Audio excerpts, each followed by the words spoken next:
یہ ویڈیو یوں تو راولپنڈی مری روڈ کی ہے، لیکن یہ کہانی پاکستان کے تمام بڑے شہروں میں کنکریٹ کے سٹرکچرز کی ہے، چاہے وہ پشاور میں ہو، ملتان میں ہو یا دوسرے شہروں میں۔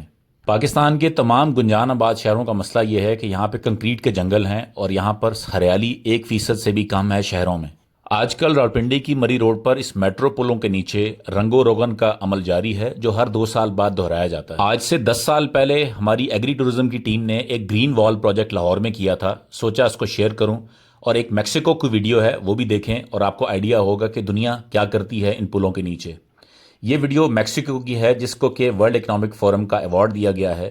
انہوں نے اپنے میٹرو سٹیشنز کے نیچے جو پلرز تھے ان کو گرو بیگز کے ذریعے اور رین واٹر ہارویسٹنگ یعنی کہ بارش کے پانی کے ذریعے سرسبز و شاداب کر دیا ہے، اور اب یہ پورے علاقے کے اندر 30,000 میٹر سے زائد جگہ کو گرین کور کر دیا ہے۔ اگر صرف ان میٹرو لائنز کے پلرز کو کور کر دیا جائے تو یہ راولپنڈی کا سب سے بڑا پارک بن سکتا ہے۔